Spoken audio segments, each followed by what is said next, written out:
कोई पूरी रात को बच्चा जागकर इस बात के लिए पढ़ रहा है कि कल एक दिन एक सवेरा आएगा और उस सवेरे के होने के बाद में वो संघर्ष थोड़ा सा विराम ले लेगा, वो संघर्ष थोड़ा सा थम जाएगा।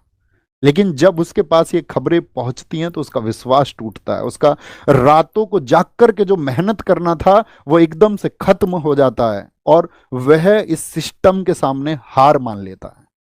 मेरे दोस्त, ये हार मानने का वक्त नहीं है। खुद से वादा करना कि अब क्रांति होगी और अब आंदोलन होगा और इस देश के हर घर से आवाज उठेगी और इस बात के लिए आवाज उठेगी कि हमारे साथ अब इनजस्टिस और नहीं हो सकता, हमारे साथ अब अन्याय और नहीं हो सकता है।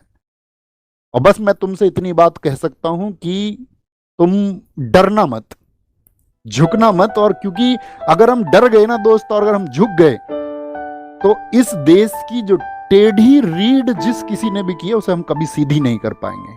और ये छात्र वर्ग, ये जवान वर्ग जो इस देश की नेताओं के द्वारा जो या सिस्टम के द्वारा या खराब अधिकारियों के द्वारा, भ्रष्ट अधिकारियों के द्वारा जो टेढ़ी रीढ़ की जा रही है उसको हम सीधा करेंगे और मिलकर करेंगे। मैं व्यक्तिगत तौर पे कहूं कि मेरा जीवन तुम सबकी वजह से है।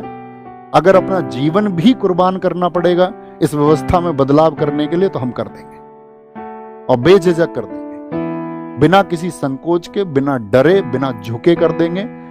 तो ये एक मूवमेंट होगा। हम आपको बता चुके हैं 31 को टीचर्स की मीटिंग होगी आपस में। सब टीचर्स आपस में डिसाइड करेंगे कि कैसे एक परफेक्ट वे पर चलना है ताकि आपकी चीजों में जो आवश्यक सुधार होने चाहिए वो कैसे किए जाएंगे।